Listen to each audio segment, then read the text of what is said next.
Hello and welcome all of you to yet another episode called The Quarterdeck. Today the Marine Biz TV camera crew is very honored to have Mr. Thomas Burke, who is the president of the International Propeller Club of United Arab Emirates. Hello and welcome to the show, sir. Okay. The International Propeller Club of the United States was conceived in the year 1920, especially in New York. I mean, in that area. How did the idea get conceived? Well, I think really that back in the 1920s, very little was known about the maritime industry. And after the tragedy of the Titanic, the media started picking up on, who is this maritime industry and who are those people. And the principal players in the game in New York City at the time would have lunch separately, but in the same restaurant quite often. And finally they got together and they decided that we have issues of mutual interests. We should find a forum to discuss them and perhaps invite more people to join us. So in 1923, they formed what was then known as the Propeller Club of New York. And ever since then, it has just grown and grown and grown until a point now where there are over 10,000 members worldwide. And there are over 50 chapters in the United States in all of the major cities and ports. And overseas now, we have over 40 chapters. This one here in Dubai is the first chapter in the Middle East. We had our first meeting last week. We had a marvelous attendance of 43 people. And we considered that quite a success. And we're very pleased. And are you planning to expand your presence here in the near future? We are. When I first came to town a little over a year ago, I met early on with Mr. John Ewing of Maritime City.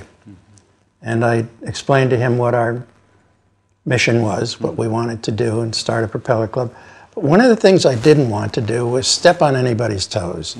I know that there are other organizations here, like the Nautical Institute, that have been here for a long time, doing marvelous work and doing some nice charity things at the end of the year. Our group is really interested in just networking and bringing people in the maritime industry together, all phases of the maritime industry together, and people who are doing business with the maritime industry, or people who have just a passing interest, want to know more about what the maritime industry is all about. So we've opened those doors to all those folks, male and female. And as I say, we had our first meeting and it was successful, but it could not have been successful at this point without the strong support of Maritime City. And I'm very thankful, very appreciative that they've stepped forward to help us as much as they have. Now, talking about the Propeller Club, the word club is a very significant word. It's a very common word now. Why propeller? Well, my guess is that in those days they saw it as moving forward. The propeller makes the ship move forward.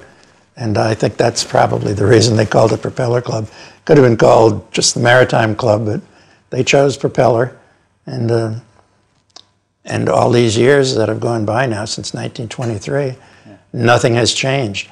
Our club here is called the International Propeller Club of the United Arab Emirates, Dubai chapter. And we have been chartered that way. Also, could you tell the viewers about the profile of your members? Yes, it's a good mixture of people in the maritime industry here in Dubai, and Abu Dhabi and Sharjah, and one of our board members is from Fujairah. So I've tried to, as we are growing in these early stages, I've tried to have people on the board that give us a pulse on what the rest of the Emirates might be thinking in terms of maritime issues. As I say, we have a board member from Fujairah, John Ewing from Maritime City, Duncan McKelvey, who's with NYK Line, a big Japanese ocean carrier. We have a good mix of board members. I go any further, I'm sure I'll forget somebody. So I'll just leave it at that. We have a good mixture of board members. And all of the other members, the membership, are people in the industry and other people in like industry who have come together to try and meet one another so that they can talk about issues of mutual interest and in a very relaxed setting. We're a networking group with no political priorities at all. We have no hidden agenda. We're just what we say we are. Well, when you stepped into this land, UAE, Dubai, and you wanted to set up this International Propeller Club, what were the thorns, potholes, or barriers in front of you for setting this up? Well, the most serious problem I confronted was that I didn't know anybody. I'm here because my wife is an advisor to the Minister of Education in Dubai. But I thought, well, I've got to do something with myself. I can't just sit around, even though I've had a successful career. So I thought, well, I'll see if we can start a propeller club. And then that caused me to get around to meet all the senior executives and mid-level executives in the various industries here, not just the maritime, but other industries too. And it's been a marvelous experience for me.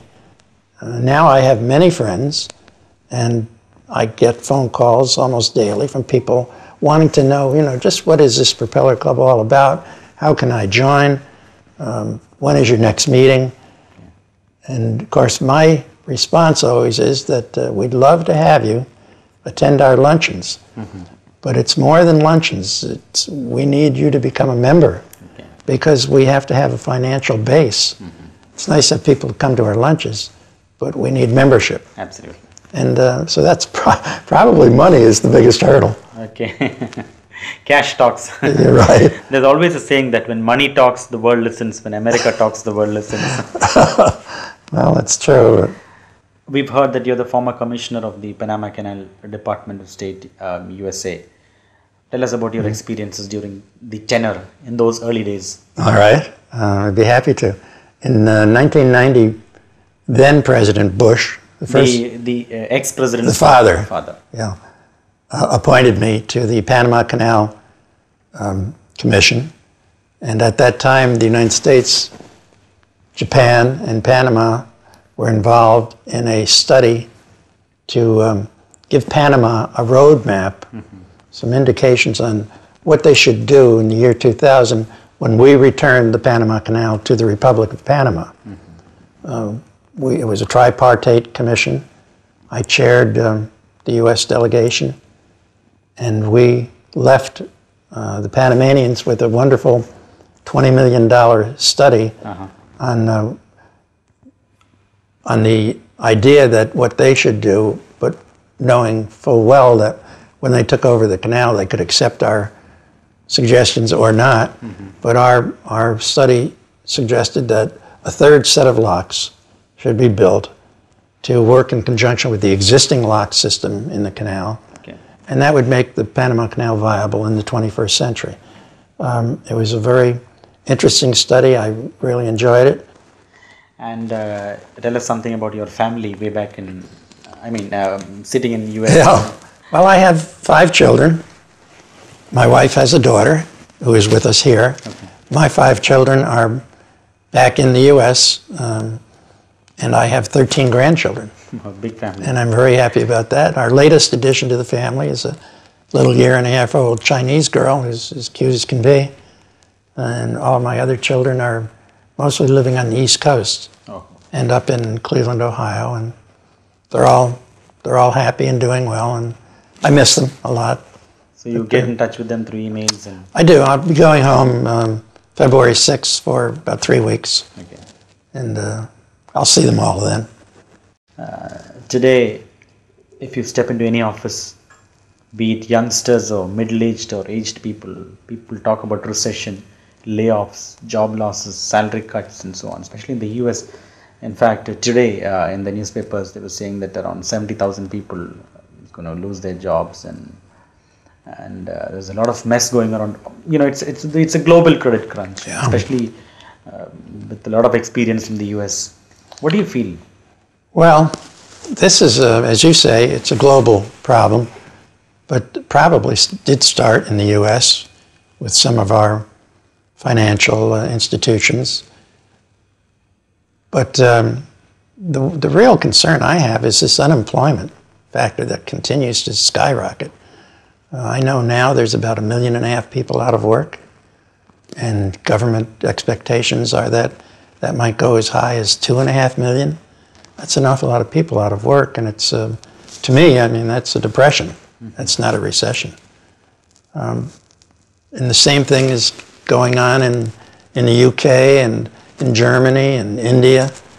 It's a serious, serious problem that we've all gotten ourselves into. But as in the past, not just the United States, but all freedom-loving peoples find a way to get out of these situations. And there is light at the end of the tunnel. There is opportunity. People have to retrench. It's obvious right here in Dubai.